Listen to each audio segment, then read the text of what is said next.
Salut à tous, on se retrouve aujourd'hui pour parler du Paris Saint-Germain ce vendredi 26 avril. On commence tout d'abord avec le programme du PSG pour cette fin de semaine. Donc aujourd'hui, vendredi, donc training et conférence de presse de Luis Enrique cet après-midi pour parler du prochain match du PSG. C'est demain soir contre l'équipe du Havre. Donc voilà, donc demain match contre l'équipe du Havre et dimanche de nouveau entraînement parce qu'il n'y a pas de repos les gars. Il y a la Ligue des Champions prévue là dans maintenant 5 jours bien sûr avec le déplacement du côté du Borussia Dortmund.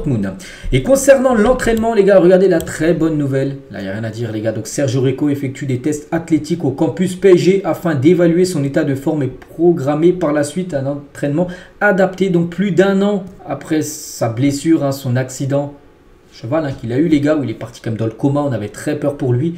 Regardez les magnifiques photos qu'on peut voir donc de retour à l'entraînement. Donc bien sûr il ne va pas jouer demain, il ne va pas jouer cette saison, mais ça fait plaisir de voir Sergio Rico de retour bien sûr du côté du campus PSG bien sûr pour s'entraîner, lui qui a on peut dire quasiment frôlé la mort. Donc on est très content pour lui, on espère le revoir le plus rapidement possible, enfin quand il pourra bien sûr revenir et quand il sera à 100%. Et sinon les autres photos de l'entraînement les gars avec voilà, quelques joueurs, on peut voir Beraldo, on peut voir Asensio ou par exemple Marquinhos. Le match de demain, la réception de l'équipe du Havre qui sera un match important. Pourquoi? Parce que c'est certainement le match du titre demain. Petit rappel, s'il y a victoire, c'est le titre. S'il y a match nul, le PSG peut même être champion les gars avec un nul.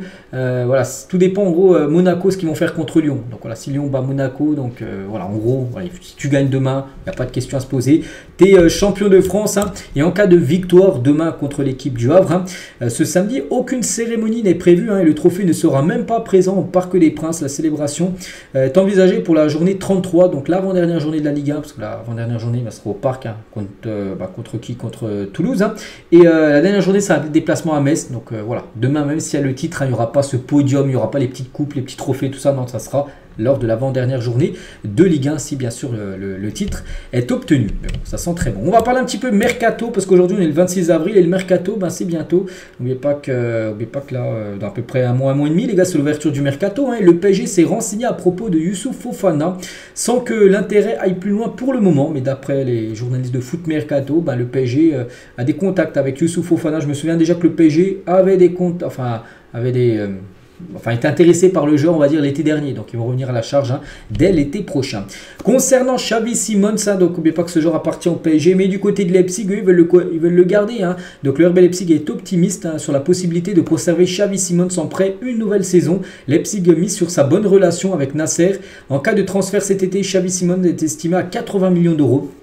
Si le PSG venait à le vendre, mais je ne pense pas qu'il faudrait le vendre, je pense qu'il faut enfin le garder, ce joueur qui a très peu joué à Paris, il a été prêté au PSV, maintenant à Leipzig, maintenant il faut le conserver parce que je pense qu'il est dans l'âge qui peut apporter beaucoup bien sûr à l'équipe parisienne. Donc on verra, mais voilà, Leipzig souhaite bien sûr toujours conserver le jeune Xavi. Concernant Seny Mayulu qui a joué avant-hier lors du match contre Lorient, donc il devrait bel et bien signer son premier contrat professionnel avec le PSG parce que pour l'instant il a un contrat jeune, un contrat aspirant on appelle ça. Voilà, donc là il pourrait signer son premier contrat pro, un vrai contrat. Donc pas encore d'accord total, mais la signature est en bonne voie. Mais rien ne sera signé de toute façon avant la double confrontation face à Dortmund, voilà, parce que là le club se focalise bien sûr, focus à 100% sur le sportif et après bien sûr ils régleront tout ça. Mais voilà, Mayulu devrait bien signer un contrat professionnel du côté du PSG. Concernant Bruno Guimaraes qu'on a beaucoup parlé, souvenez-vous en janvier dernier que le PSG est intéressé tout ça, mais du coup ça s'est pas fait. Et la clause de libératoire de Bruno Guimaraes sera active de fin mai à début juin, donc l'espace de quelques jours on peut dire. Donc 100 millions de livres sterling, ce qui fait à peu près 115 millions d'euros. En juillet-août, Newcastle aura un contrôle total sur les prix et les négociations. Donc voilà, en gros, si le PSG veut acheter par exemple Bruno Guimaraes et l'acheter 115 millions d'euros, ça sera fin mai à début juin. Donc je ne sais pas pendant combien de temps, peut-être une semaine, il y aura cette clause là. Puis après juillet, août, c'est Newcastle qui va fixer le prix. Donc ça peut être moins, bon ça m'étonnerait qu'ils vont demander moins. Et ça peut être plus, ils peuvent demander après 130, 140 millions d'euros. Donc voilà, concernant Bruno Guimaraes, que je sais que c'est un joueur, souvent il y a eu des rumeurs avec le Paris Saint-Germain. Et concernant Osimhen, d'après les infos en provenance d'Italie, donc il sera l'un des successeurs de Mbappé au PSG. Il a choisi Paris et il est improbable qu'aucun accord ne soit trouvé entre Altani et ses émissaires et De Laurentiis. Cette fois, il n'y aura pas de barricade. Voilà, par exemple aujourd'hui, ce qu'on peut voir dans un article du côté des médias italiens, pour eux, voilà, c'est improbable en gros, qu'on peut pas trouver d'accord en gros, c'est sûr en gros qu'il sera le successeur de Kylian Mbappé du côté du PSG. On verra. N'oubliez pas qu'il a une clause libératoire fixée à 120 millions d'euros. Osimhen, après on se pose aussi des questions parce qu'il y a déjà Gonzalo Ramos en plus là qui monte en puissance, il y a Kolo Muani. Si imaginez il vient Osimhen, il faudrait qu'un des deux parte et je partirais plutôt sur Kolo Muani les gars. Après Kolo Muani ne veut pas quitter le PSG, donc voilà, tu vas pas avoir 3 numéros 9, on est d'accord. Donc voilà, il va falloir faire des choix. Mais bon, c'est un joueur qui pourrait débarquer à Paris, on le sait. Bradley Barcola revient sur le match contre le FC Barcelone. Hein, et revient sur la faute de Araujo qui a totalement changé. On sait, c'est double confrontation. Hein. Donc je savais qu'il allait très vite, Araujo, sur cette action. Je me suis dit que j'allais passer devant lui. Et il a très bien fait. Parce qu'au match aller, j'avais eu une action un peu similaire. Mais je n'étais pas bien passé devant. Donc il m'avait rattrapé. Là, je me suis dit que j'allais directement passer devant lui. Et je savais qu'il ne pouvait rien faire. Que s'il le touchait et il l'a touché, c'était rouge. Ou sinon, bah, il le laissait. Et c'était face à face avec Ter Stegen. Bon, ça aurait pu être but, mais ça aurait pu être aussi l'arrêt de Ter Stegen. Mais du coup, le défenseur du Barça a pris la plus mauvaise décision, bien sûr, en faisant rouge, hein, qui a totalement pénalisé, on sait, hein, le FC Barcelone. Mais bon, lui, il a pris la très bonne décision, bien sûr, Bradley, surtout de se mettre devant Araujo, et après il ne pouvait plus le toucher. Sinon c'était rouge, et il y a eu rouge. Barcola sur sa passe décisive pour Ousmane Dembélé, parce que le but égalisateur, mais pas que le PSG perdait 1-0, le but de Dembélé sur une passe D de Bradley Barcola. Hein. Je cherche une zone, hein. Ces centres c'est difficile à gérer pour le gardien et les défenseurs. Dès que j'ai ce ballon, je vois qu'il y a un espace entre le gardien et la défense, je la mets. Ça tombe sur Ousmane, et Ousmane en plus finit, hein, parce qu'on sait que la finition, bon là c'est un petit peu mieux, hein, pour Ousmane qui finit plutôt bien ces derniers temps. On sait que peut-être en début de saison, peut-être il ne l'aurait pas mis. Hein, voilà, cette action qu'il a pu mettre là contre le Barça, parce qu'il est beaucoup plus en confiance, tout simplement. Ousmane Dembélé. Et Barcola sur le premier but du Barça, quand il menait 1-0, et du coup, score cumulé 2-0. Donc là, c'est vrai que ça sentait pas bon, hein, pour le PSG. Il a dit, j'ai l'habitude de regarder mes coéquipiers après un but, et je n'ai vu aucun doute en nous. On avait tous le même état d'esprit, hein, que le PSG allait se qualifier. Mais bon, il y avait quand même 2 buts à remonter. Puis après, il y a aussi ce fait de jeu, hein, voilà, parce qu'il faut le dire, les gars. Il y aurait le match serait fini à 11 contre 11. Peut-être le PSG aurait peut-être été qualifié, mais ça aurait été bien sûr plus compliqué qu'à 11 contre 10. On peut voir après que c'était bien sûr une attaque défense, on va dire, hein, lors de cette rencontre. Le classement du Golden Boy actuellement, donc Golden Boy en gros c'est classement du Ballon d'Or Junior, on peut dire. Hein. Et ben on peut voir un joueur du PSG dedans, même top 2, hein, c'est Warren Zaïre-Emery les gars, la 2e position, c'est le jeune Lamine Yamal qui est en première position, un joueur ciblé, hein, par le PSG. Mais bon, on pense que bien sûr le Barça ne le lâchera pas. On va parler de Kylian Mbappé, si c'était l'année du Ballon d'Or pour Kylian Mbappé, 66 buts et passes D, donc exactement 49 buts et 17 passes D, ce qui fait 66 buts et passes D en 50 matchs. Hein. Paris Saint-Germain plus équipe de France sur cette saison. Et c'est vrai qu'il peut réaliser une saison exceptionnelle pour l'instant. Trophée des champions remporté, la Ligue 1 certainement demain.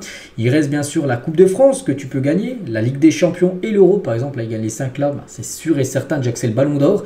Et voilà, c'est vrai qu'il peut faire une saison exceptionnel, hein, Kylian Mbappé. En plus de ses stats qui sont magnifiques, il peut aussi ramasser beaucoup de trophées. Et toujours avec Kylian, on sait que ce sera... Enfin là, c'est ses derniers matchs, hein, du côté de Paris. Hein, voilà, parce qu'il devrait quitter, on sait, le club, hein, c'est sûr.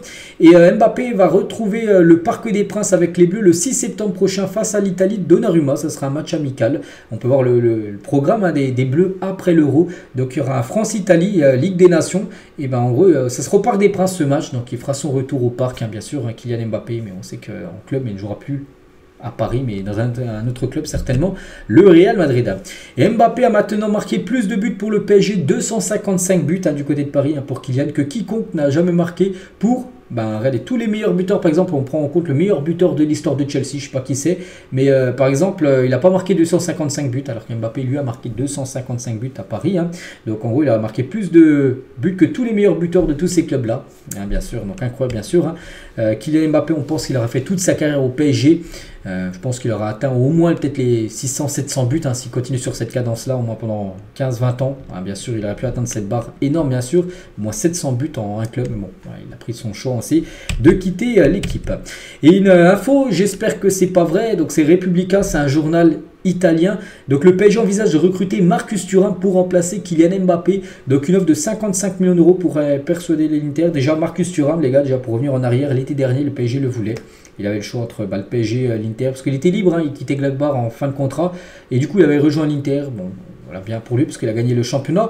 Mais voilà, le PSG, du coup, pourrait le faire revenir. Mais pour remplacer Kylian. Je trouve quand même que c'est très limite, très léger, on peut dire. Marcus Thuram, hein, je le vois. Je regarde très rarement l'Inter, mais je regarde surtout tous les matchs d'équipe de France. Et à chaque fois qu'il joue avec les Bleus, il n'est pas bon. Voilà, donc j'espère pas que le PSG, autant les prendre Osimhen, bon c'est vrai qu'il coûte moins cher, hein, mais Marcus Thuram, moi je valide pas du tout. Après on verra, on sait jamais les gars. Hein. On sait que des fois le PSG fait un petit peu des dingueries, on peut dire, sur le mercato. Bref, on continue donc le 25 avril 1998, il y a 26 ans, jour pour jour. Bon, c'était hier jour pour jour, on est le 26 avril, donc c'est le 25, donc c'était hier. Donc bref, il y a 26 ans, quasiment jour pour jour, Rai faisait ses adieux au Parc des Princes, un légende bien sûr, hein, du côté du PSG, l'ancien attaquant brésilien. Donc voilà, c'était un jour symbolique, on peut dire, hein, ce 25 avril. Kangin, tiens, une petite déclaration par rapport aux supporters. Qu'est-ce qu'il a pu dire, hein, donc sur l'ambiance des supporters du PSG. J'avoue que j'ai été surpris par leur soutien à l'équipe, hein. Dès le début de l'échauffement, on peut ressentir leur passion, ça motive les joueurs, c'est sensationnel. Voilà le beau message, hein, de Kangin par rapport au public parisien, bien sûr, hein, qui soutient à fond l'équipe, hein, que ce soit dans la victoire ou même dans la défaite. Par exemple, voilà, quand il y a des fois que le PSG menait, hein, bien sûr, des fois peut-être avant, peut-être le PSG était sifflé quand le PSG était mené. Pas là, les gars. Le PSG, bien sûr, enfin, les supporters soutiennent l'équipe, hein, même si l'équipe est menée ou même si l'équipe perd la rencontre. Achraf Hakimi avec ses deux fils, et ses deux fils avec le maillot de l'Allemagne. Hein. Voilà, donc, je ne sais pas qui lui a offert le maillot, mais bon, voilà, une petite photo d'Hakimi. Hein. On va parler d'Emen Kari. Hein. Donc, grâce à la confiance donnée par Luis Enrique aux jeunes, hein, Emen Kari, lui aussi né en 2004, reviendra volontiers de son prêt à Lorient dans son club formateur, selon l'équipe. Donc, lui, parce qu'il est prêté par le PSG à Lorient, mais lui, ouais, serait très ok, bien sûr, pour revenir du côté du PSG la saison prochaine. Et on finit aujourd'hui avec une bonne nouvelle également, après le retour, hein, de, comment dire, Sergio Rico tout à l'heure. Bah aussi, Moscardo, les gars, n'oubliez pas que ce joueur a été acheté par le PSG en janvier dernier. Bon, il a été acheté, puis après on a appris qu'il allait se faire opérer il n'était pas là pendant 3 mois à cause d'une blessure au pied. On peut voir qu'il a repris l'entraînement avec son équipe de Corinthians. Donc dès le 1er juillet prochain, il arrive, hein, du côté du Paris Saint-Germain. En gros, le PSG l'a prêté les 6 mois là, de janvier jusqu'à juin, à son équipe des Corinthians. Donc voilà les gars, ce qu'il y avait à dire aujourd'hui. J'espère que ça vous a plu. On se retrouve demain. Donc demain, on fera bien sûr l'avant-match, hein, de la rencontre peut-être décisive du titre de Ligue 1. Le match contre l'équipe du Havre. Allez, je vous souhaite une très bonne journée et à demain.